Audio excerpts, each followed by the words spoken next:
Oy, tingog! Ina mo!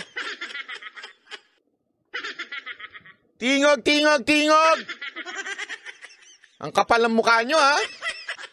Hindi, alam mo, naintindihan naman natin. Ha? Bakit? Sa bagay kasi may bago na tayong presidente. Alam nyo ba yon? May bago tayong presidente? O hindi nyo alam? Hindi nyo alam? Sino may alam dito na may bago tayong presidente? Taas nga kamay. Ito, may bago tayong presidente. Oh. Ayan, oh. May talk to the troops. Ang ating bagong presidente. Si Martin Romualdez. Sino yung sumisip-sip? Si Congressman Bambi Emano. Delivery speech as he talk to the troops. Oh, ayan. Oh. Diba? Napaka, matindi. Trabaho ng presidente, siya na gumagawa. Ano to? Tamad ba yung presidente natin o talagang epal ka lang, Romualdez? Ito pa matindi. Tuwing merong sakuna, naglalabasan ang mga epal na politiko. Ginagamit pa nila yan sa sarili nilang kampanya.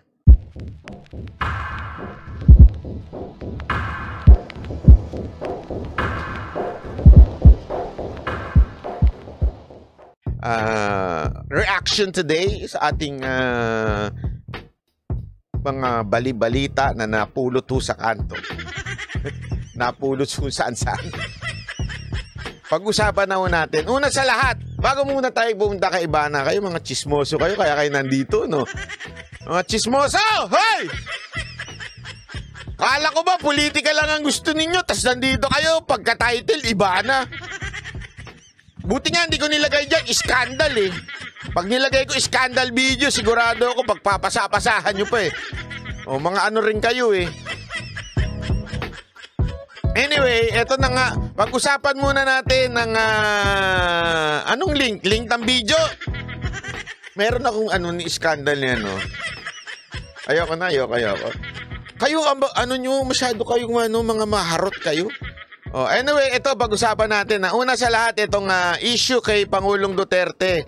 At dito sinuplak niya yung mga nagsasabing sedition daw yung kanyang sinabi ng paghihiwalay ng Mindanao.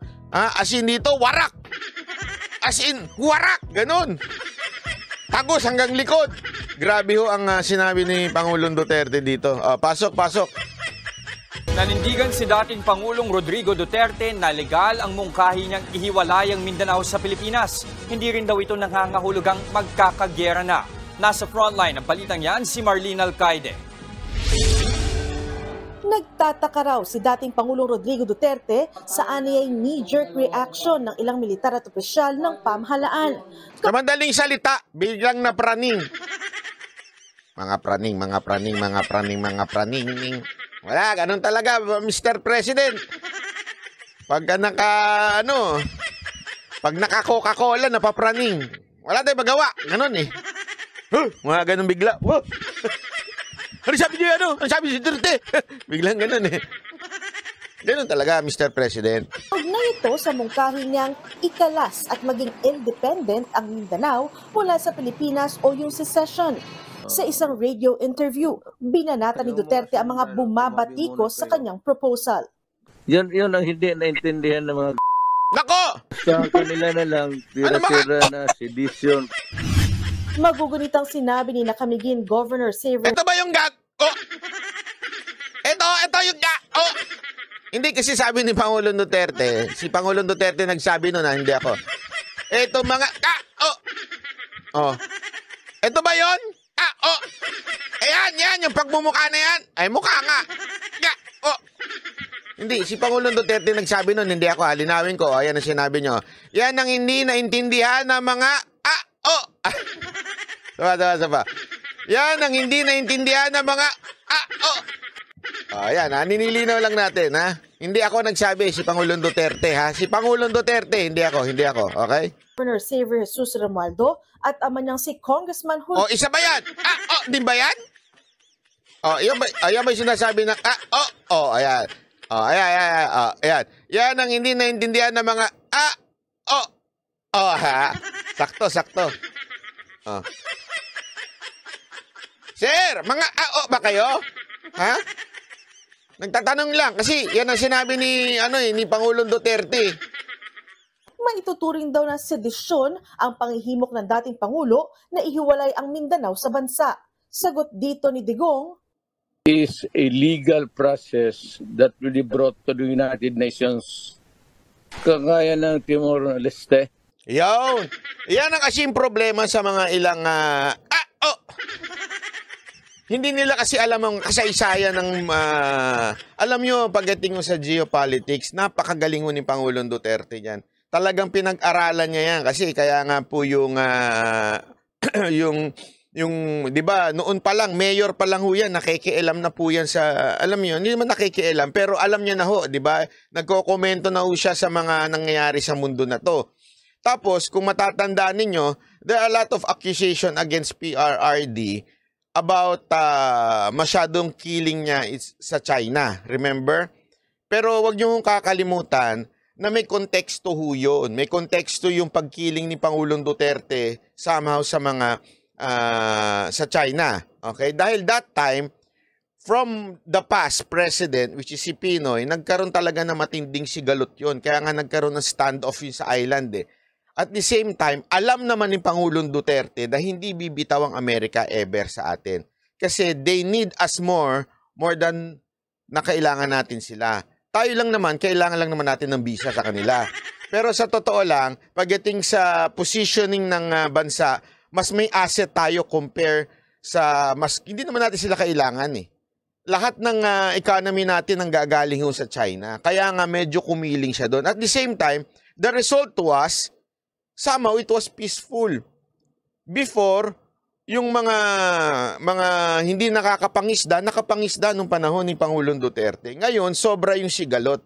Ang nagsasakripisyo, etong mga mangingisda natin. Yun ang nangyayari. Kasi nga, yan ang isang expertise ni Pangulong Duterte, geopolitics. Alam niya ho yung mga nangyayari sa ibang bansa. Kaya meron ho siyang basihan pagdating ho sa paghiwalay ng Mindanao. Kasi ho nangyari nga daw ito sa Timor-Leste. Ito ho'y inakyat sa United Nations. Remember, okay? Di ba yung lesson na sinasabi nga ni Sas? Para ang isang leader ay ma-acknowledge is kailangan makilala pagka nagkaroon ng revolusyon ng isang bansa. It has to be acknowledged by different countries. Okay? In this particular issue, UN ang pwede hong tumulong kung sakasakaling ilapit ng mga taga Mindanao sa UN ng kanilang pagnanais na maghiwalay. Oh. They thought that if you want to secede, it's going to be war.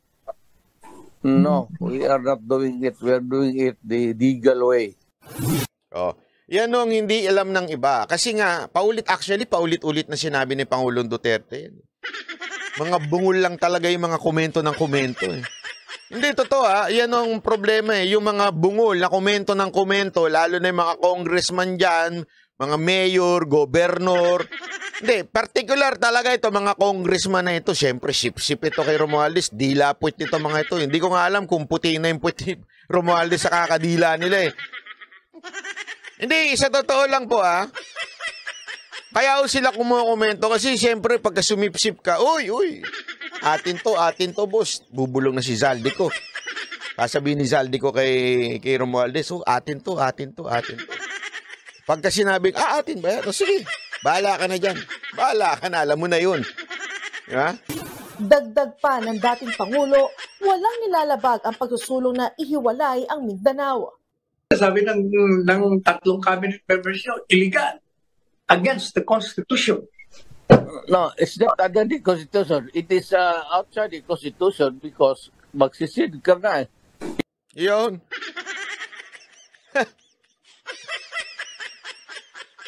Yun ang sinasabi. Yan ang hindi alam nung tatlong. Alam mo, nire-respeto natin yung ating mga tatlong gabinete ni Pangulong Duterte dati na nagkomento ng hindi. Kasi alam mo, iniisip ko kasi dyan, ito problema kasi minsan sa media, compared mo sa social media. Minsan kasi sa media, putol na eh. Yung balita, putol na. Ang pinapakita na lang yung sagot. Di ba ho? Ang pinagkaiba naman ho sa social media ho, buo ay pinapakita.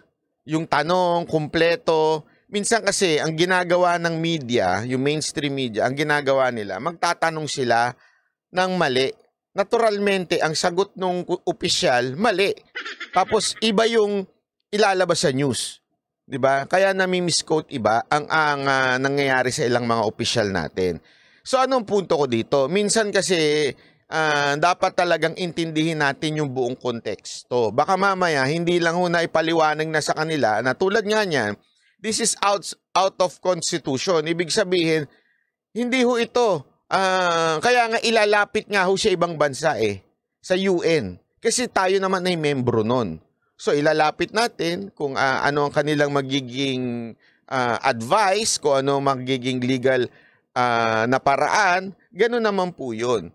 Kasi tandaan ninyo, parang ganito yan may pamilya ka, di ba? Sa family, meron kayong rules dyan sa pamilya mo, na hanggang nagkaaway-away kayo, inayos nyo, ganyan, ganito, bla bla bla. At hindi na talaga maayos minsan. May mga ganong instances hindi na maayos yung problema sa pamilya. 'Di ba? Humihingi tayo ng intercede from other third party person na pinagkakatiwalaan natin. 'Di ba? Halimbawa, maaaring yung kaibigan nyo na parang discipler ninyo o di kaya minsan yung mga pare o kaya ministro, yung pastor ninyo. Kasi nga inilalapit mo doon kasi bilang parte ng church na yon o parte ng simbahan na yon, kayo bilang pamilya nagpapasakop doon. So pag hindi nyo na masolusyonan, kayo hindi na kayo talaga magkasundo, lahat ginawa nyo ng paraan, inilalapit nyo ngayon dito sa pinagkakatiwalaan ninyong relihiyon o pinagkakatiwalaan ninyong simbahan, di ba ho? Ganun yun ang tinatawag na nag-i-intercede na humingi kayo ng tulong. Ngayon, parang ganun din po tayo. Meron na tayong sariling batas, meron tayong konstitusyon, pero hindi na nga nasusunod. Feeling nung mga taga Mindanao, napapabayaan na ho sila. Tingnan nyo ho yung video na kung saan hindi ko lang nailagay, pasensya na. Merong akong pinadala sa akin na video na pinanood ko, sabi ko mga walang niya talaga ito mga to. Sabi nung isang opisyal doon sa Malacanang, ang problema daw is hindi kasi sila nanghihingi kaya hindi sila binibigyan. Gusto nyo pa mang malimos? Gago ba kayo? Hindi, sa totoo lang, meron kasing opisyal dyan sa Malacanang na gano'n ang sinabi. Na kasadong pa si Pangulong Marcos, sinabi niya, ang problema kasi hindi nabibigyan kasi hindi kayo humihingi. Kailangan yung humingi muna. Sa loob-loob ko, hindi ho gano'n ang usapan. Alam mo, bigla nga humirit yung yung isang, I think, governor yon. Hindi ako sure Sabi nung governor sa bandang dulo, pero salamat kay VP Sara Duterte kasi yun sa tulong niya, pinaabot kagad. Yun yung tulong. Kaya nga tulong, wag mo nang antayin, humingi pa yung tao sa'yo. Ano to, gago? Kung sino ka mang opisyal ka, sino ba yan? Yan ba yung yung Lagdameyo ba yun? Napaka kailangan mo humingi pa ng mga tao, mamalimos pa sa inyo. Alam mo ang tawag dyan, power trip. May kilala akong ganyan yung kaibigan kong ganyan. Hindi ko na sasabihin yung pangalan Gustong-gusto niya yung hihingi sa kanya. Ayaw niyang umaksyon pag hindi humingi. Matagal na ito, panahon, hindi pa ako nasa politika nito, nasa tour pa kami nito. Hindi ko na lang sasabihin kung saan banda. Basta dyan sa west. Nasa tour kami, meron kaming promoter na gustong-gusto niya, kailangan humingi ka sa kanya. Kailangan mamalimos ka sa kanya, mag-beg ka sa kanya na sa totoo lang, responsibility naman niya yun. Kasi nasa kontrata naman yun. Halimbawa, magbigay lang ng dinner, naturalmente, kasama yun sa tour. Kaya nga kayo nagtutour, concert tour yun. Sagot ng promoter ang lahat from the sasakyan. Pero ang gusto niya, magmamakaawa sa kanya. Di ba gago? Yan ang problema ho sa ilang opisyal natin sa gobyerno Kaya tuloy, nakakaramdam ho ang mga taga Mindanao na gusto nilang umalis kasi hindi ho sila nabibigyan ng importansya. Tapos may lalabas pang video na nagpa-party na naman sa Malacanang. Pero meron akong gustong sabihin. Ha? I told you so. Ano ba ina-expect nyo? Siraulo pala kayo eh. Kayong mga Pilipinong umaasa na tutulungan kayo agad-agad. Ba't kayo bumoto ng laki sa yaman na presidente? Di ba ho? Ano kayo eh, nagboto kayo ng laki sa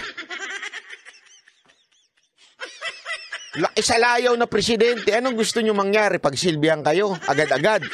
Easy sa kanyang comfortable time, tsaka siya tutulong sa inyo.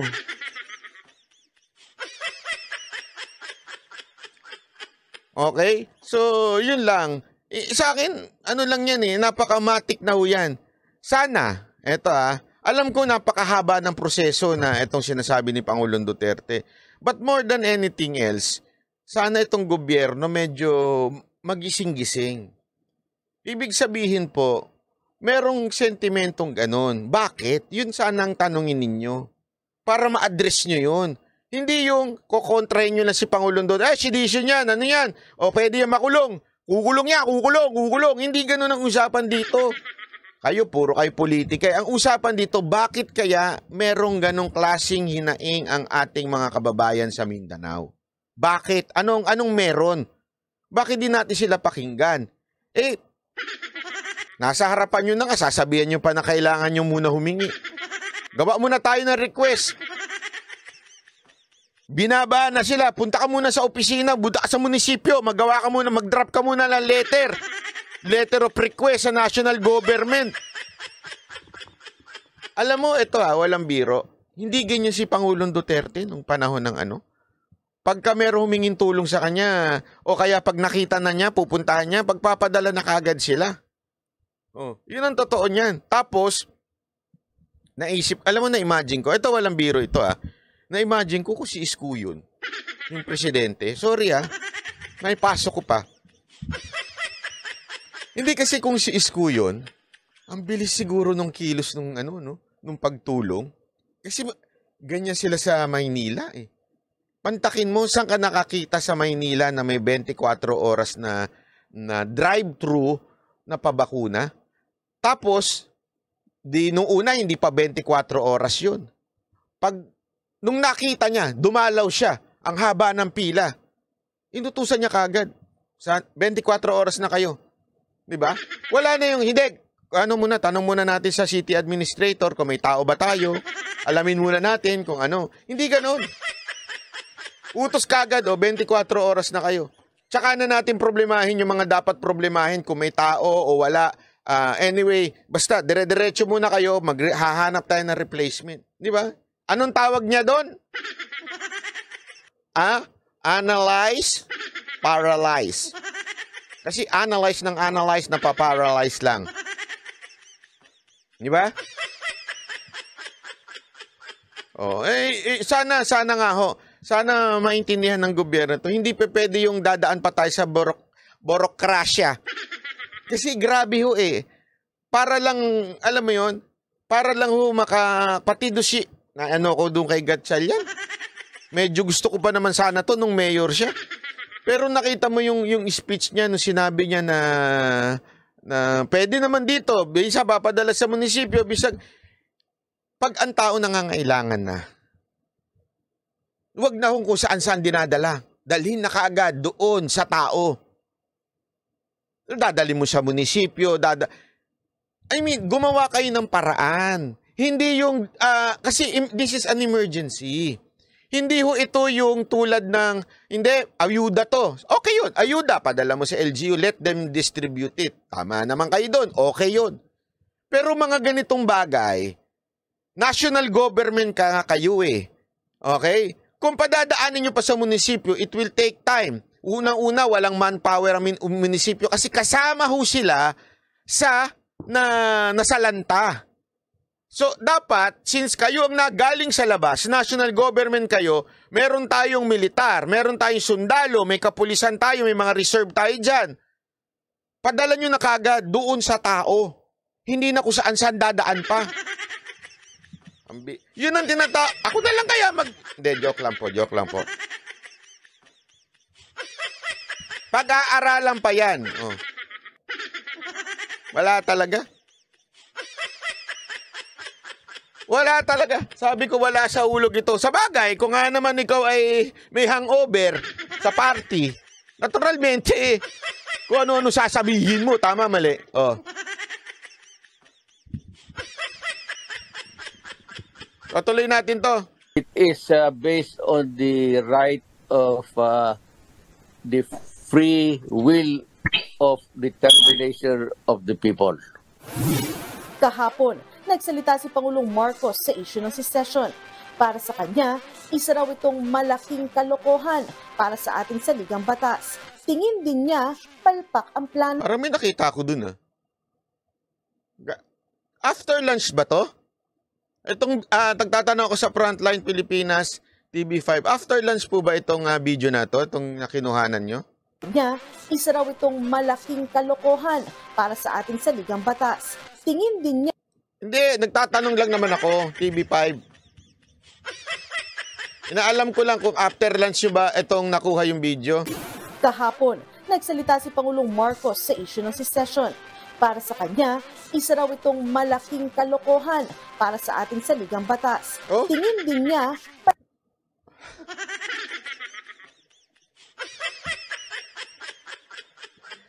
Ay, nako, pambira, oo. palpak ang plano. Kaya panawagan ng Pangulo, I strongly appeal to all concerned to stop this call for a separate Mindanao. It is a grave violation of the Constitution. Grabe yung palakpak, oh. Sabi nga ni Boss Dada, yung palakpak na yon, yun ang palakpak ng dumudugo na ang kamay. Aray, asakit. Aray, may sugat pa naman ako. Grabing palakpak yun, ha? Sana lumuhod ka pa tapos gumanong-ganong ka, sambahin. Hindi ito ang bagong Pilipinas na ating hinuhubog. Bagkus, ito ay pagwasak mismo sa ating bansang Pilipinas. kahit ang mga leader ng Bangsamoro Autonomous Region in Muslim Mindanao naniniwalang wala sa hubog at hindi napapanahon ang isinusulong ng dating presidente. Newly created province kami at ongoing yung transition ng rehiyon. At first time pang mangyayari on the 2025 na magkakaroon ng mandato ang parliament. So for us, masyadong, it's too early, no? It's too early, no? It's too early at it's not yet the proper time. We need to unite. Mamo Kauzon, hindi to live. Nahulaan ko lang yung message mo. Tingin naman ang Jen Kate, happy Valentine. Oy, Valentine na pala? Kailan ang Valentine? Naghahabol pala to si Ibana, tsaka si ano. Valentine? Ay, Wednesday ang Valentine. May trabaho pa rin ako. Ang bihira, oo. Wala akong makadate niyan. isang political analyst, tila psychological warfare na ang nangyayari sa panawagang secession. Tiyempo kasi ito sa kainitan din ng mga issue laban sa mga Duterte gaya ng ICC probe.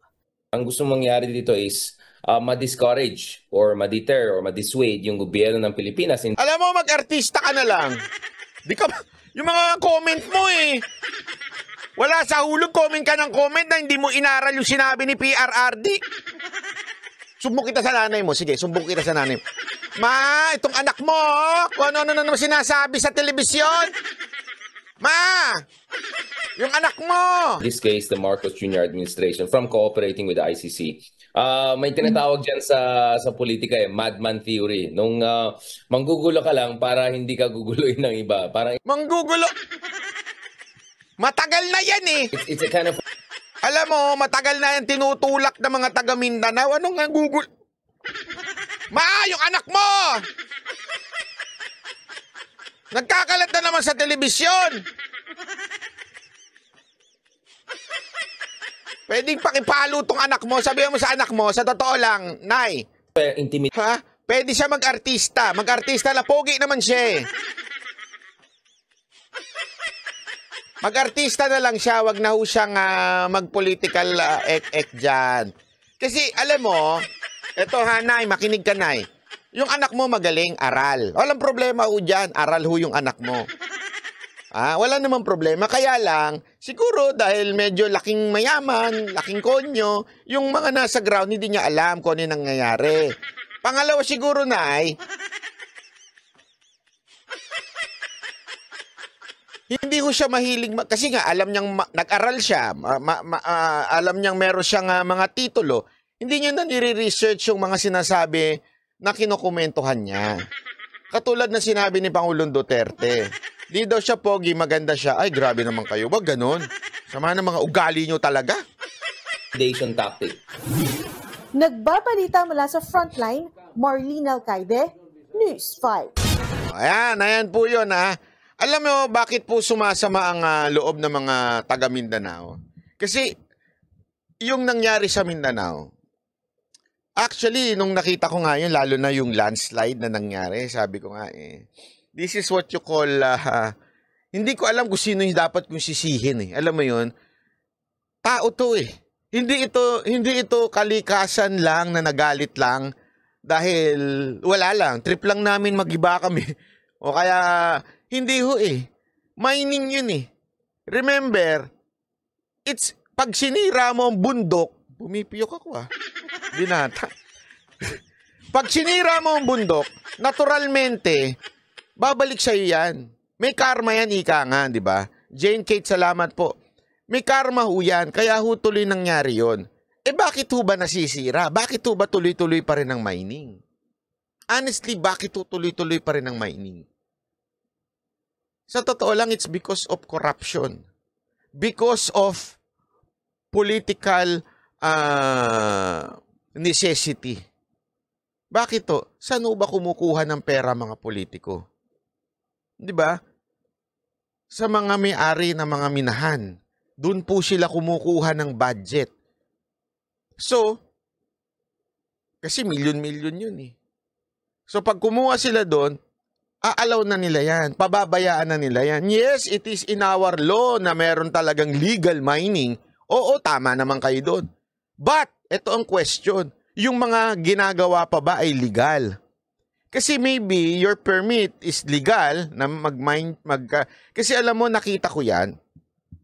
Talaga nung panahon na sinama kami ni Riri Inovejas, salamat po. Nung sinama po kami ni Ma'am Secretary Gina Lopez, yung late si Ma'am Gina, nag-helicopter po kami. Naalala ko talaga yun kasi nahilo ako siya.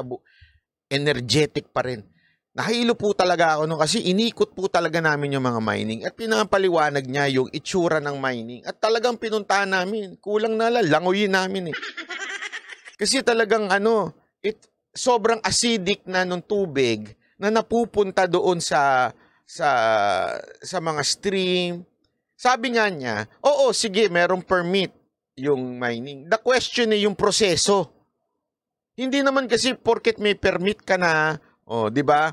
Halimbawa, ang isang sasakyan, legal naman na magkaroon ng motor na ORCR.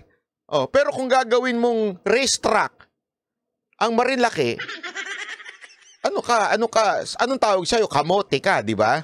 Bakit to? Oo, you have the permit to operate your motorcycle, but it doesn't mean wala kang responsibility sa kapwa mo motorista. The same thing with mining. Oh, you have permit sa mining, pero the question is yung proseso na ginagawa mo. Di ba? Tama pa ba?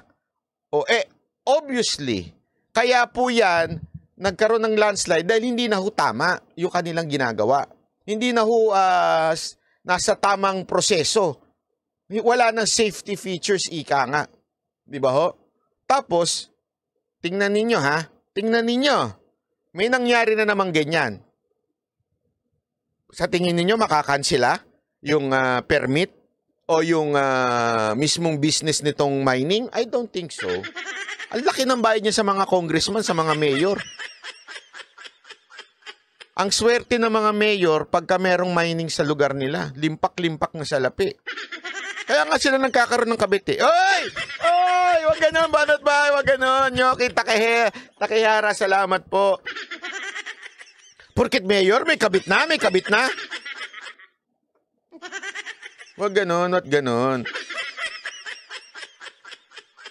Hindi, naintindihan natin. Kaya tandaan ninyo, may naalala nga ako, meron akong kausap kapon. Hindi ko lang sasabihin ko sino. Meron siyang kinikwento, isang mayamang partner niya sa construction. Tapos, noong una daw, ang laki ng, ng kinikita nila. Tapos, yung kanyang partner, nategi. Okay? Lalaki ho yung partner niya, nategi. Tapos, I think yung asawa, nagtataka bakit asan daw yung pera. Hinahanap sa kanya. Ano yun eh, syempre once kumita, hati na kagad sila nung partner niya. Kasi ang problema, yung asawa, hindi alam, ang daming bet ka. Nung partner niya. Kaya naubos ang pera. Naintindihan niyo ibig ko sabihin? Ganun po ang nangyayari sa ilang mga politiko natin. Because they have to sustain their evil ways, their other family, kailangan ngayon magkaroon sila ng mga extra income. Kasama na ho dyan ng mining. O syempre, aside from, kailangan nila yan tuwing election. So asahan mo, wala hong mapaparusahan dyan. Ay, ang problema pa, yung gobyerno natin.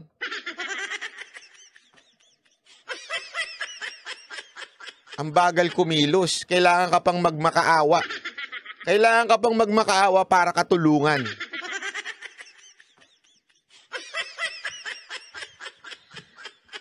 At, eto pa matindi.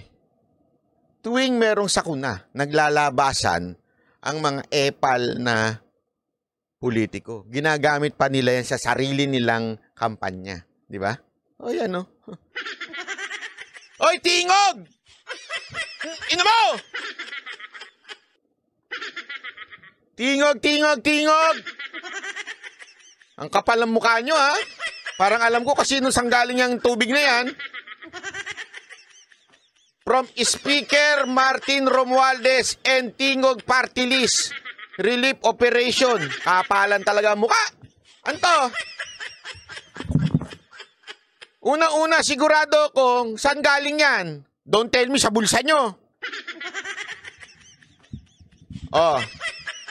Sinong kontraktor na nakatanggap niyan? Alam na yung mga galawan ng ganyan. Sino provider nyo? Alam mo kaya maganda? Ito kaya marami sumisip-sip sa mga congressman, na mga kontraktor, yung mga supplier. Kasi sa kanila wala akong nakontrata. Wala. Hanapin nyo kontrata nito, tingnan nyo. Oh, tingnan niyo yung kontrata nito, wala.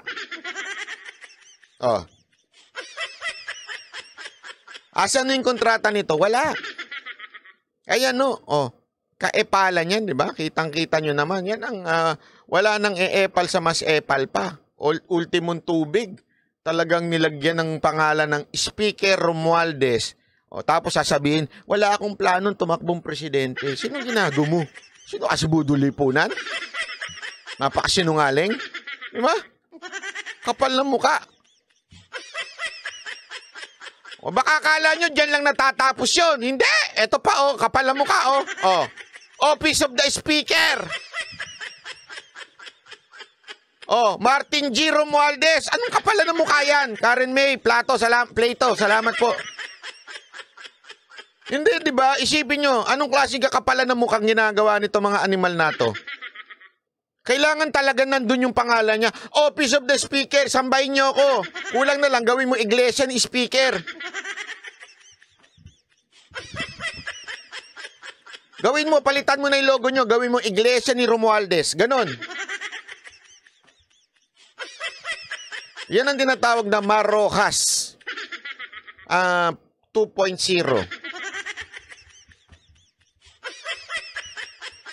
Banat bay, akala ko ba sinasabi mo, 'di ba? At least tumulong sila. At least nakatulong. Yan yung mga sinasabi ng iba. At least nakatulong. Ikaw ba, Banat bay?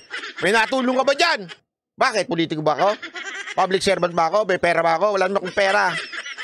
Kung may pera ako, bigyan mo akong pera. Bibigay ko sa kanila. Totoo naman eh.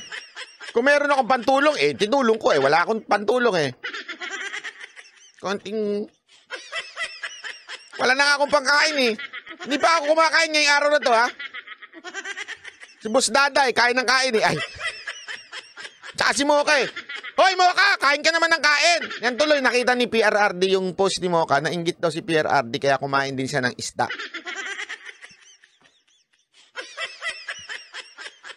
Di ba? Asan na ba yung tulong ng mga Duterte? Ito yung tulong ng mga Duterte,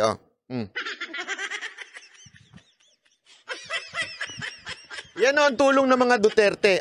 From the people of Davao City. Ibig sabihin, galing yung pera sa taong bayan ng Davao City. Tapos, pag titingnan mo, yung tatak nito, yung tatak talaga ng mga bigas. Di ba?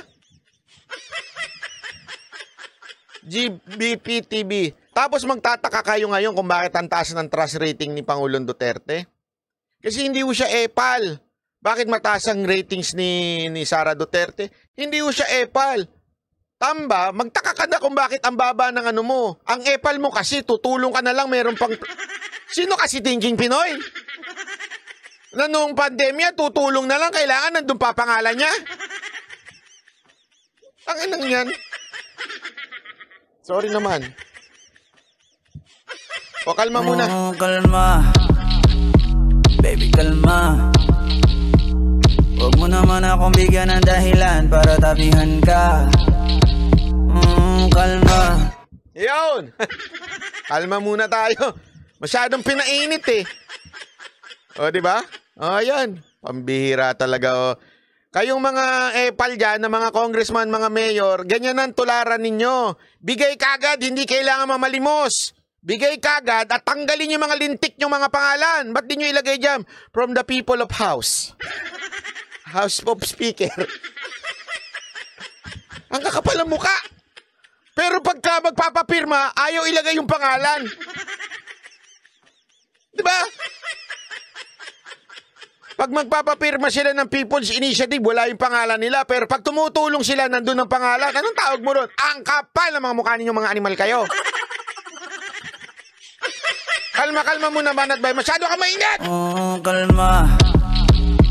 Baby, kalma. Huwag mo naman akong bigyan ng dahilan para tabihan ka. Kalma. Yun! Masyadong mainit to si Banat Bay. Hindi, alam mo, naintindihan naman natin. Bakit? Sa bagay kasi may bago na tayong presidente. Alam nyo ba yon? May bago tayong presidente? O hindi nyo alam? Hindi nyo alam?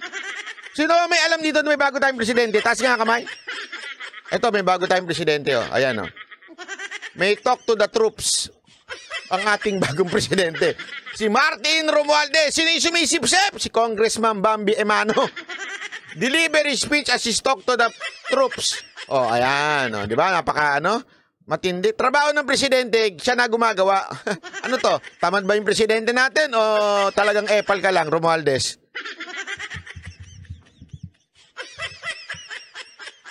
Hindi, tanong ko lang naman. Mr. President Marcos, tamad na po ba kayo o talagang epal lang ho itong pinsan nyo? Kasi masyado, pati yung trabaho ninyo, ginagawa niya. Feeling niya, presidente talaga siya, no? Grabe, may talk to the people pa. Ay nako, pambira ka o tamba. Anyway, ito na naman yung, mamaya na yung kaibana, masyado kayong atat ha. Atat kayo kaibana. Unya. Ito ba? Ay nako, ayan. Kumambyo po tayo sa politika, tila naiinip na ang ilang kongresista sa umano'y mabagal na usad ng economic charter change sa Senado. Ang Makabayan Bloc duda pa rin sa intensyon ng isinusulong na tsa-tsa. Nasa frontline ng balitang yan si Brian Basa. Ngayong nasa Senado na ang bola para maipasa ang resolution of both houses number 6 na mag-aamyenda sa economic provisions ng saligang batas, nauna nang binigyang diin ng mga senador na hindi nila mamadaliin ang pagdinig dito. Kaya ang mga kongresista tila naiinip na, panawagan nga ng isa sa kanila.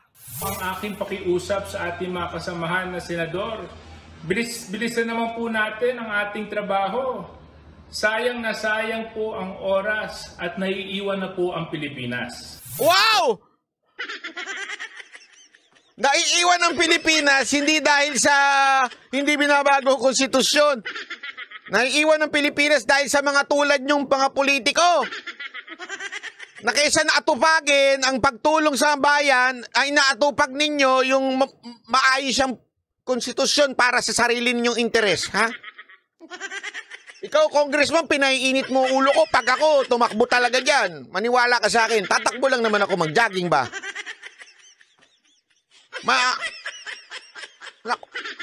Nako. Pag ako... Manat ba? Baka ipatawag ka dyan. Hindi. Ano lang naman. Sinabi ko lang, tatakbo ba? Mag-jogging ba? Mag-jogging lang. Ay, bawal nga pala mag-jogging dyan. Pumalag kahapon si Senator Sani Angara sa anyay pambubuli ng mga kongresista. Kong Suarez, ang tanong, magkano ho ba MOOE nyo?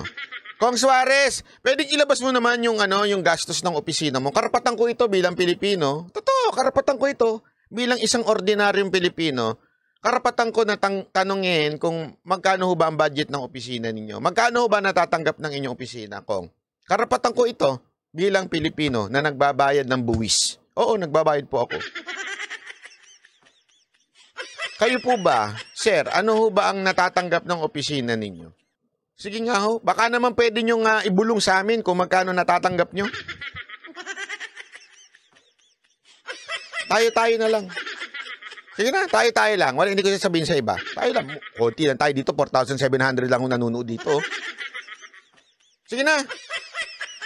Kesa na atupagin mo at kulitin ng mga senador na bilisan, bilisan mo yung paglabas ng budget ng opisina mo. Sige na ho. Karapatan ko ito, ha. Dahil sa umunoy araw-araw na tirada sa mga senador, nilinaw rin ni Angara na hindi pa pinal ang itinakdang October deadline ng pagpasa ng tsa-tsa sa Senado na ikinababahala ng ilang kongresista. Kahapon din ang sabihin ni Pangulong Bongbong Marcos na interesado lang siya sa usapin ng tsa-tsa kung mga probisyon. Hindi. Pwede bang isulat niya yan? Kasi baka mamaya, dream na naman yan eh. Baka mamaya, parang tulad ng bigas yan eh. Diba, yung bigas na una sinabi, gagawin 20 pesos kada kilo ng bigas, tapos biglang, ano nang yung aspiration lang yan. Baka magbago eh. Pwede, Mr. President, isulat mo yan.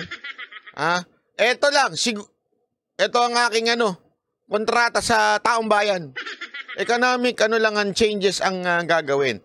Kasi baka mamaya, ayan na naman yung, katulad ng komento nyo sa Amerika, sabi niyo hindi makakabuti ang pagpasok ng Amerika, tas ngayon binigyan nyo ng ilang bases. Diba?